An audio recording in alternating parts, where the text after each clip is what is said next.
Hello, সালাম আলাইকুম everyone. তো তোমরা আজকে ঢাকা বিশ্ববিদ্যালয় 2025-26 সেশনের পরীক্ষা দিয়ে আসলা। তো আজকে আসার পর তোমাদের সবারই টেনশন যে আমাদের কাট মার্কস কি নামবে বা কাট মার্কস কমবে কিনা, ফিজিক্সের প্রশ্ন কেমন হয়েছে, ম্যাথের প্রশ্ন কেমন হয়েছে, অ্যান্ড কেমিস্ট্রির প্রশ্ন কেমন হয়েছে।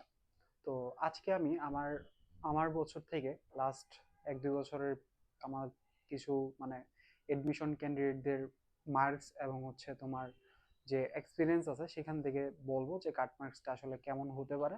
মানে জাস্ট এটা একটা আসলে অ্যাজাম্পশন করবো, এটা তো আসলে ডিরেক্টলি বলা যায় না যে কাট মার্কস এতই হবে।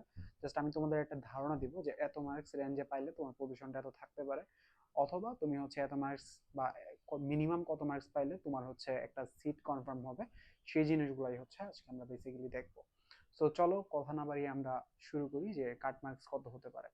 তো প্রথমেই আমরা ঢাকা ইউনিভার্সিটির এডমিশন টেস্টে তোমরা জানো যে আমাদের আহ, এইবার ফিজিক্স প্রশ্নটা বরাবরের মতোই কঠিন হয়েছে। তো আমি যতজন স্টুডেন্টকে পড়াই সবাইকে বলছিলাম অনেক আগে থেকেই যে ফিজিক্স প্রিপারেশনটা যাতে ভালোভাবে নেয়। তো তোমাদের হচ্ছে নর্মালি যারা ইঞ্জিনিয়ারিং অ্যাসপারেন্ট ছিলা তারা মোটামুটি ফিজিক্সটা একটু ভালো দিছো। আর যারা মেডিকেল অ্যাসপারেন্ট ছিলা অথবা ভার্সিটি অ্যাসপারেন্ট ছিলা, জাস্ট ভার্সিটির প্রিপারেশন নিচ্ছিলা, তাদেরও এক্সামটা বলা যায় যে মোটামুটি মানে মিডিয়াম লেভেলের হয়েছে আর কি। খুব বেশি ভালো হয় নাই, খুব বেশি খারাপ হয় নাই। যারা একদম মানে কোর মেডিকেল অ্যাসপারেন্ট ছিল তাদের হয়তো বা ফিজিক্সটা একটু খারাপ হয়েছে। তো এছাড়া তোমার মোটামুটি বলা যায় ফিজিক্সটা বেশ হার্ড ছিল। আর কেমিস্ট্রিটা নিয়ে যদি আমি বলি, কেমিস্ট্রিটা হচ্ছে আমাদের মোটামুটি স্ট্যান্ডার্ড ছিল। এডমিশন টেস্টে যেরকম কেমিস্ট্রি কোয়েশ্চেন হয়, ঢাকা ভার্সিটি সেরকম কোয়েশ্চেনই করছে। সো কেমিস্ট্রিতে মার্কস তোলা সবচেয়ে ইজি হয়, এটা আমি সবাইকেই বলি। তো কেমিস্ট্রি হচ্ছে তুমি যে কোনো জায়গায় এডমিশন টেস্টে কেমিস্ট্রিতে কোপ দিতে পারবা সব জায়গায়, এটা হচ্ছে কথা। আর ম্যাথের কোয়েশ্চনটা হচ্ছে আমি হার্ড আর হচ্ছে তোমার স্ট্যান্ডার্ডের মাঝখানে রাখবো। ম্যাথে তোমাদের ফুল সিলেবাস থেকে কোয়েশ্চন হয়েছে, যেখানে শর্ট সিলেবাসের বাইরে থেকে 3টা প্রশ্ন ছিল। 3টা মানে একটু হিউজ প্রশ্ন, মানে হিউজ অ্যামাউন্ট অফ প্রশ্ন ছিল। সো ম্যাথের ক্ষেত্রে এটা গেল। আর এখন আসি আমি মেইন তোমাদের যে কনসার্নের বিষয়টা, তোমাদের মার্ক রেঞ্জ কত, কত মার্কসের মধ্যে পাইলে তোমরা রিটেন খাতা চেক করবে, এই জিনিসগুলো। তো ফার্স্ট অফ অল আমি লাস্ট ইয়ারের একটা জিনিস দিয়ে একটু শেয়ার করব। সেটা হচ্ছে লাস্ট ইয়ার আমার পরিচিত এক জুনিয়র, ও হচ্ছে তোমার ওর মার্ক রেঞ্জ ছিল হচ্ছে তোমার 60-র কাছাকাছি, মানে 57-এর উপর এবং 60-র নিচে এরকম ভিতরে মার্ক রেঞ্জ ছিল। অ্যান্ড ও হচ্ছে ঢাকা ইউনিভার্সিটি এখন টপ ডিপার্টমেন্টে পড়ে। ওর পজিশন ছিল হচ্ছে তোমার বলা যায় 1000-এর ভিতরে। তো এখন বুঝতে পারতেছো যে লাস্ট ইয়ারে মানে কাট মার্কসটা বলা যায় যে খুবই কম ছিল। এখন তোমার একটা জিনিস একটু ক্যালকুলেশনটা একটু বুঝতে হবে, সেটা হচ্ছে কম্পিটিশনটা আসলে বেশি হয় আমাদের। তোমার বেশি কম্পিটিশন হয় 1 থেকে 100-র মধ্যে, আর হচ্ছে 3500 থেকে 5000-এর মধ্যে। এই যে পজিশনটা আছে, এই পজিশন রেঞ্জের মধ্যে বেশি কম্পিটিশনটা হয়।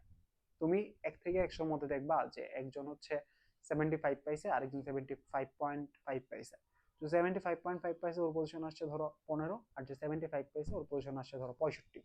হ্যাঁ, মানে 50 জন পিছিয়ে গেছে। তো এই মার্ক রেঞ্জে হচ্ছে বেশি কম্পিটিশন হয়, মার্ক নিয়ে কারাকারি বেশি হয়। আর সবচেয়ে বেশি কম্পিটিশন হয় 3500 থেকে 5000-এর মধ্যে। এখানে এরকম 0.5 মার্ক দেখবা যে ডিফারেন্সের কারণে অনেক দূর পজিশনে পিছিয়ে যাচ্ছে। তো বেসিক্যালি তোমাদের যদি ফিজিক্সটা আমি ওভারঅল চিন্তা করি, ওভারঅল মার্কিং এর ক্ষেত্রে আমার মনে হচ্ছে তোমরা ধরো যদি মোটামুটি বলা যায় যে 58 থেকে 61-এর মধ্যে পাও, আমার মনে হচ্ছে তোমাদের পজিশনটা হয়তো বা 800+, মানে 900, 800+, 1000-এর মধ্যেই থাকবে। 800 থেকে 1000, 1100-র মধ্যেই থাকার কথা আই গেস, তোমাদের প্রশ্ন অনুযায়ী।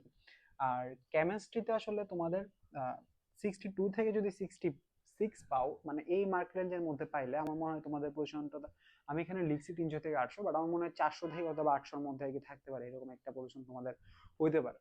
আর যাদের 67 থেকে 73-এর মধ্যে পাবা, তারা হচ্ছে তোমার 100 থেকে অথবা 400-র মধ্যে থাকতে পারো।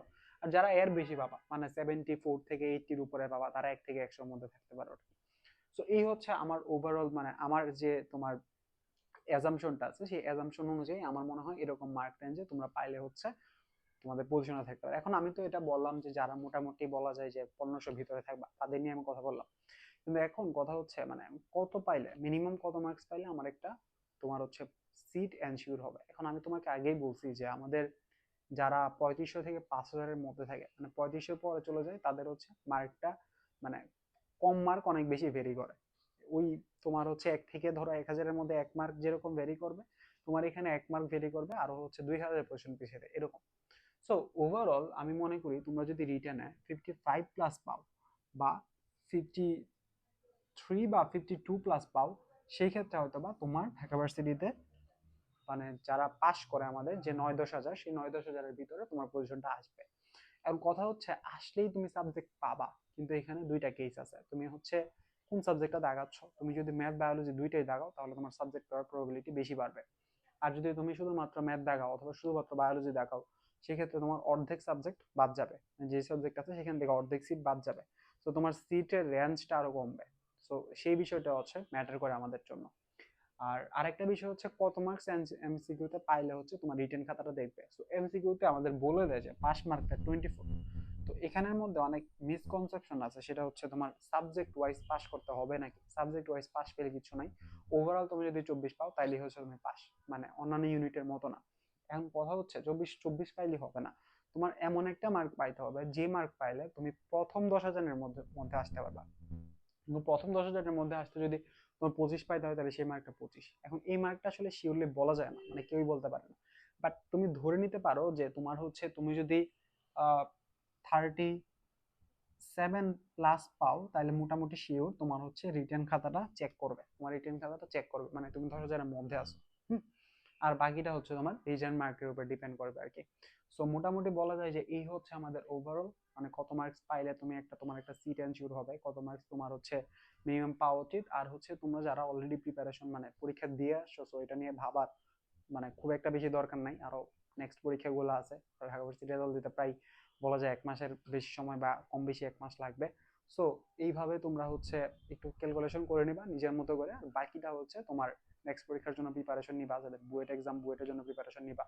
যাদের ভার্সিটি অ্যাসপারেন্ট, ভার্সিটির জন্য নেক্সট ভার্সিটিগুলোর জন্য প্রিপারেশন নিবা, যেহেতু পরীক্ষাগুলো এবার খুবই হচ্ছে তোমার মানে কাছাকাছি এক্সামের ডেট গুলো। সো হোপফুলি সবার জন্য শুভকামনা, সবার রেজাল্ট ভালো।